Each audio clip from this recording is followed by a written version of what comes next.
em que a equação ela é incompleta, ela não tem algum dos termos ou alguns dos termos aí, tá? Lembrando que eu não posso ter o termo A zerado, é o único termo que não pode ser zero. Os outros, o termo B, o termo C, em algumas ocasiões ele pode ser zero tranquilamente. Então, eu tenho dois casos aí, né? Na verdade, tem três, mas os principais. Quando eu tenho o coeficiente B é igual a zero, tá? Então, nesse caso aí, eu tenho como coeficiente A o 2, o coeficiente B ele não aparece, vale zero, e o coeficiente C é menos 50. Então, esse tipo de equações incompletas tem um modo mais simples de resolvê-las, que não precisa utilizar a fórmula de Bhaskara. Mas, se você quiser utilizar a fórmula de Bhaskara, nós chegaremos na solução tranquilamente. Mas, levando em conta que essa forma de resolver equações incompletas é mais simples do que recorrer à fórmula, vamos lá dar sequência aqui em como é esse processo. Então, se ela aparecer desse tipo aqui, eu vou resolver simplesmente aqui, como se fosse uma equação do primeiro grau, tá? Colocando o termo C para o segundo membro. E aí eu tenho menos 50, ele vai com a operação trocada, né? Vai mais 50. X ao quadrado é igual a 50, que divide 2, passo 2 dividindo. X ao quadrado, por sua vez, é igual a 25. E aí eu só preciso lembrar daquela propriedade que eu falei nos slides anteriores. Que quando eu passo a raiz aqui, eu tenho que lembrar que eu tenho que considerar tanto a parte positiva quanto a negativa. Então, vou considerar mais ou menos raiz de 25. Ou seja, x é igual a mais ou menos 5. Então, eu tenho como x', por exemplo, 5. E como x duas linhas, o menos 5. Então, é um processo bem rápido, mais tranquilo do que utilizar toda a fórmula de Bhaskara, tá? Se a equação ela se apresentar dessa forma incompleta. Mas ela pode se apresentar de forma incompleta, gente, de outro jeito, né? Com o termo C valendo zero, tá? Aí, nesse caso, eu não vou usar esse método de colocar o termo para o segundo membro, porque eu vou continuar com duas incógnitas, que aí eu vou ter x ao quadrado e x, e a gente não consegue resolver. Como que eu vou fazer aí, proceder nesses casos aí, em que o C é igual a zero? A gente vai observar e lembrar um conceito que a gente trabalhou no 8º ano, que é fatoração. E esse ano também foi ano de revisão com relação a isso aí. Então, vou fatorar e observar se existe um fator comum entre esses dois monômios aí. Então, observe direitinho que existe um fator comum e esse fator comum é o x. Se a gente observar mais um pouquinho, existe também um fator comum, o 2. Como assim, Pro? O 2 é fator comum? É. Mas eu posso deixar isso passar, tá? A gente pode considerar só o x para não confundir aí nessa reta. Então, eu vou ficar com x aqui, que é fator comum entre esses dois termos, e eu vou simplificando. 4x ao quadrado dividido por x, eu fico com 4x aqui dentro do parêntese, menos 18x dividido por x, 18, igual a zero. Fechou o parêntese aqui, igual a zero. Então, aqui eu tenho um produto, gente, ó. X vezes 4x menos 18 igual a zero. Se esse produto resultou em zero, isso tem um significado. Ou x é igual a zero, um dos dois é igual a zero. Ou 4x menos 18 é igual a zero. Então, separo isso, tá? Nessas duas partes aí. Uma parte é o x igual a zero. Opa, já encontrei uma das raízes. Não tem que ser feito aí. Ou a outra parte, né? 4x menos 18 é igual a zero. Nesse caso aí, uma equação do primeiro grau, a gente resolve e já encontra facilmente aqui o valor de x. Passa o 4 dividindo, porém, 18 não é divisível por 4, para dar inteiro. Então, a gente pode simplificar, tá? 18 dá para simplificar por 2, que vai dar 9, né? E 4 por 2,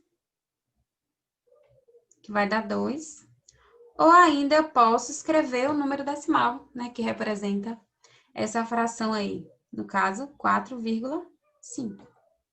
Eu tenho duas raízes, uma vale 0 e a outra 4,5. Tranquilo? Esse é um outro modo de resolver isso aí. Porém, gente, agora vai para a última etapa aqui, tá? Dessa revisão. A gente viu como resolve uma equação do segundo grau por meio da fórmula de Bhaskara, que é a forma mais tradicional de se resolver. A gente observou que eu posso resolver uma equação de uma maneira mais simples, tá? Se ela for incompleta, sem precisar utilizar a fórmula de Bhaskara. E ainda tem, gente, uma outra possibilidade de resolver uma equação de segundo grau sem usar a fórmula de Bhaskara, utilizando um outro mecanismo. E aí, por que não? Né, a gente aprendeu uma outra maneira de encontrar essa solução. A gente só tem que observar esses dois aspectos. Se essa equação, o primeiro membro dela é um trinômio quadrado perfeito. E a gente vai verificar se é um trinômio quadrado perfeito. Como eu verifico isso? Observa aí, gente, primeiro passo para verificar. Você observa se o termo C, eu consigo calcular uma raiz aí, e se ele é um quadrado perfeito. Como é que eu sei, Pro? Se eu calcular a raiz quadrada de 81, que é o termo C, ele vai dar um quadrado perfeito? Vai dar 9. Que significa que 9 vezes 9 é 81. Primeiro ponto, ok. Tá. Observa aqui, ó. Eu tenho x ao quadrado, para ser um trinômio quadrado perfeito. O quadrado do primeiro, menos duas vezes o primeiro. Lembra disso quando a gente estudou quadrado da soma, quadrado da diferença? Eleva o primeiro termo ao quadrado, mais duas vezes o produto dos dois. Depois soma o quadrado do segundo termo. Então, o quadrado do segundo termo seria o 81 aí, 9 ao quadrado. E aqui eu preciso dividir esse segundo termo aqui por 2. Então, ó, se eu dividir por 2, opa, e deu o termo que esse terceiro aqui é o mesmo, onde apareceu aqui o 9, tá? Eu estou encontrando aí, gente, um trinômio quadrado perfeito. Então, agora só me resta organizar isso aí, tá? Então, vamos organizar. Como eu tenho x menos 9 elevado ao quadrado. É o quadrado da diferença, que resultou nesse trinômio quadrado perfeito aqui, tá? E a gente teve a oportunidade de rever, de estudar esse assunto ano passado, de rever esse assunto sobre trinômio quadrado perfeito esse ano, tá? Justamente porque a gente vai precisar utilizar ele aí agora como ferramenta de resolução de uma equação de segundo grau, tá? Uma segunda possibilidade de resolver uma equação de segundo grau.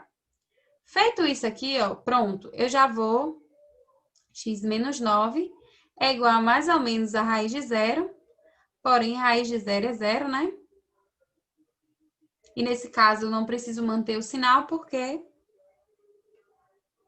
Mas eu vou manter aqui, tá? Só para vocês entenderem.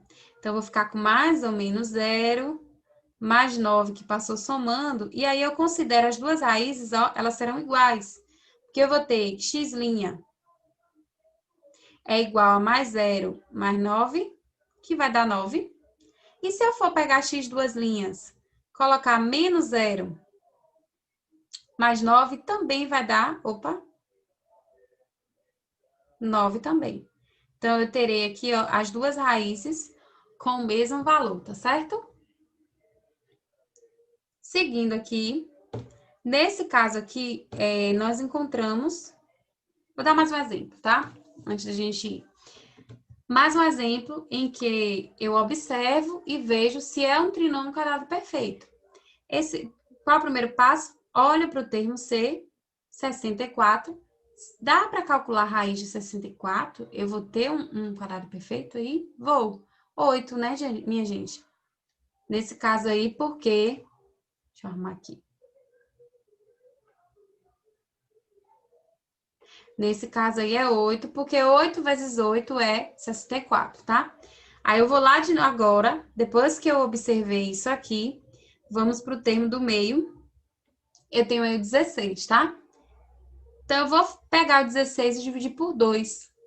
Porque na ordem, né, do quadrado da soma é 2 vezes o produto do primeiro pelo segundo. Se eu estou voltando essa fatoração, lá eu multiplico, aqui eu tenho que dividir por 2. Então, vai ficar 16 por 2, que vai dar 8. Olha o 8 aparecendo de novo. Então, eu posso remodelar aqui, ó, reorganizar. 2 vezes 8. Olha o 8 que aparece aqui de novo. Quando eu fatoro o 64, tá? Então, se trata aqui, ó, trata-se de um trinômio quadrado perfeito. Vou organizar isso aqui. X mais 8, né, ao quadrado, igual a 0. E aí, vou resolvendo mais ou menos a raiz de 0, semelhante ao que a gente fez com o anterior. Então, o trabalho que dá aqui um pouquinho é só você verificar se ele é um trinômio quadrado perfeito, descobrir quais são os termos que compõem esse quadrado perfeito aí e resolver. Então, vai ficar aqui, já vou colocar direto aqui. É 0 menos 8. Então, o que eu tenho aqui? Que tanto minha raiz 1 como minha raiz 2, né? X', x duas linhas, vão valer menos 8. Ok? Aí, a gente tem, né, o outro caso em que no primeiro termo eu não tenho um trinômio quadrado perfeito. Ele não está arrumadinho de forma que eu consiga enxergar esse trinômio quadrado perfeito. E aí a gente vai ter que aplicar esse método aqui, ó, chamado de método de completar quadrados. Como é que funciona isso? Então, primeiro eu observo, ó, vamos lá seguir o mesmo padrão que a gente estava fazendo com as anteriores. Olho aqui esse termo, tento calcular a raiz quadrada dele. Não tem raiz quadrada de 20, porque 20 não é um quadrado perfeito, né? Aí eu olho, nem adianta eu olhar o termo do meio, já falhou aí, tá? Então, não é um trinômio quadrado perfeito. O que eu faço, Vou fazer outro processo. Vou isolar esse termo C, tá? Que ele não tá me favorecendo, vou isolar ele no segundo membro. Então, se eu tenho aí mais 20, ele vai passar como menos 20. Isolei aqui. Aí, o que eu vou fazer aqui com relação a esse termo aqui, tá? A essa parte da frente aqui. Eu vou transformar isso aqui como eu vou completar o quadrado, tá? Perceber qual é o número que eu posso incluir aí, elevado ao quadrado, que eu vou transformar essa parte aí do primeiro termo em um trinômio quadrado perfeito. Então, observe. O que a gente estava fazendo? Pegava o terceiro termo, calculava a raiz, obtinha o resultado, né? Lá, quando a gente calculou a raiz de 64, obteve 8. Aí, a gente ia para o termo do meio, dividia por 2 e observava que dava sempre o mesmo resultado ali. Então, vou fazer a mesma coisa. Se eu pegar o 8 aqui e dividir por 2, vai dar o quê? Vai dar 4, né? Opa, então já sei que o termo que eu preciso acrescentar aqui, ó, vou botar 2 vezes 4 para que fique nítido aí para vocês que apareceu esse 4. Quando eu fatorei o 8 aqui, para que eu possa enxergar, vou mudar de cor aqui, que eu vou acrescentar, por isso que o nome é completar, ó, completar, porque eu vou precisar inserir nessa equação aí um valor para cumprir com esse objetivo de transformar essa equação em um trinômio quadrado perfeito, o primeiro membro, tá? Então, eu vou acrescentar 4 ao quadrado. Só que, como se trata de uma equação, se eu fiz isso no primeiro membro, eu vou ter que fazer isso no segundo, tá? Para não desconfigurar a minha equação. Então, aqui também eu vou acrescentar 4 ao quadrado. Já sei que aqui eu vou organizar esse trinômio aqui, eu vou ficar com x menos 4 elevado ao quadrado. E do outro lado, eu tenho aqui menos 20 com mais 16. Só que nós temos um problema aqui. X menos 4 elevado ao quadrado é igual a menos 20 aqui com mais 16. Eu vou ficar com menos 4. Olha o problema. X menos 4 é igual a mais ou menos a raiz quadrada de menos 4. Isso pode, Brasil? Não pode. Raiz quadrada de número negativo? Não tem problema. Eu segui o método, segui o processo. Só que o que eu tenho aqui que analisar que nesse caso aqui, como aconteceu isso significa que essa equação aqui, ela não possui. Lembra lá o caso do delta, quando ele deu negativo? Não possui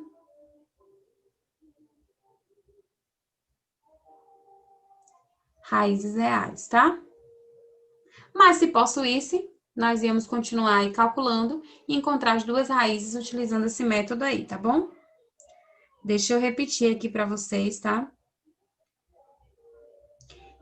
Mais um exemplo, outro exemplo, para a gente concluir. Eu tenho aqui outro tipo de equação, ok? Então, observa aqui, ela não é um trinômio quadrado perfeito. Eu não tenho como fatorar aqui ou calcular a raiz do 7, tá?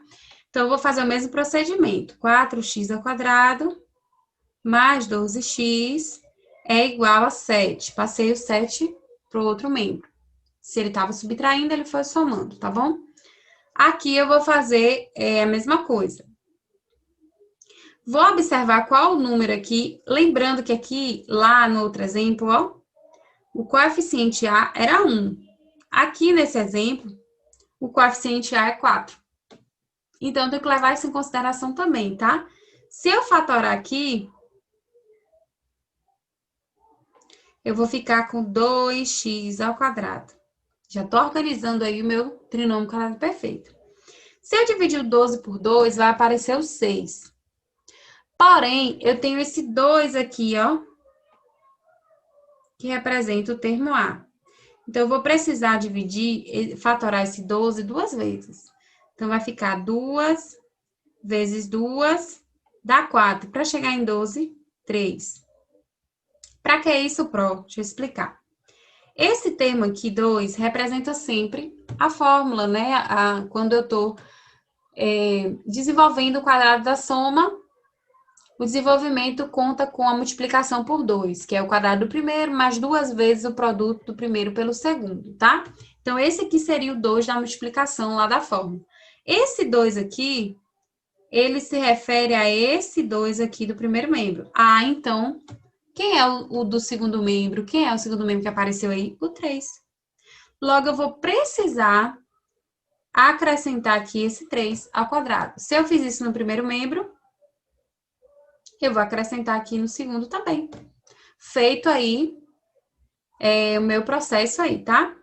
Então, seguindo aqui, organizando, eu sei que meu primeiro membro aqui é 2x e o segundo membro é 3 elevado ao quadrado. É igual a 7 mais 9, né? Que 3 ao quadrado é 9. 2x mais 3 ao quadrado é igual a 9 com 7 vai dar 16. Então, aqui eu já vou conseguir encontrar a solução, tá? Para minha raiz direitinho. Vou ficar com mais ou menos raiz de 16, que vai dar 4, né? Mais ou menos 4. Então, 2x mais 3 é mais ou menos 4. Reorganizando aqui direitinho, vou ficar com 2x é igual a mais ou menos 4, menos 3. E divido tudo isso agora por 2, que o 2 vai passar dividindo. Separando aí agora as duas raízes, eu vou ficar com x'. Considerando a parte positiva aqui, né, do 4, vai ficar 4 menos 3, que dá 1, sobre 2. Já encontrei minha primeira raiz. E a segunda? Menos 4 com menos 3 vai dar menos 7 dividido por 2. Pronto. Encontrei x' e x duas linhas. Deixa eu só repetir uma coisa aqui para vocês. Esse é um método de completar quadrados. É importante você aprender ele além da fórmula de Bhaskara, tá? Então, se você se sente mais à vontade utilizando a fórmula de Bhaskara, tranquilo. Você pode utilizar ela em qualquer uma dessas equações que a gente resolveu aí, que vai chegar no mesmo resultado. Porém, se uma questão, ela está cobrando que você utilize o método, o objetivo dessa questão é analisar se você sabe o método, tá? Então, é importante aprender aí as várias formas, né, de resolver a equação do segundo grau, mas lembrando que você pode se adaptar àquela que você preferir, né, a da sua preferência, quando eu preciso resolver uma equação do segundo grau e lá na questão ela não está especificando de que jeito você vai resolver. Você pode escolher qual método você vai utilizar e em todos eles você vai chegar no mesmo resultado, tá? Então, desejo aí um bom proveito com relação a esses estudos. Qualquer dúvida, me sinalizem aí, anotem tudo que vocês acompanharam aí. Se tiverem alguma dúvida com relação ao que eu falei no vídeo também, tá? Sinaliza aí para mim. Beijo, bons estudos para vocês, descansem também e até breve.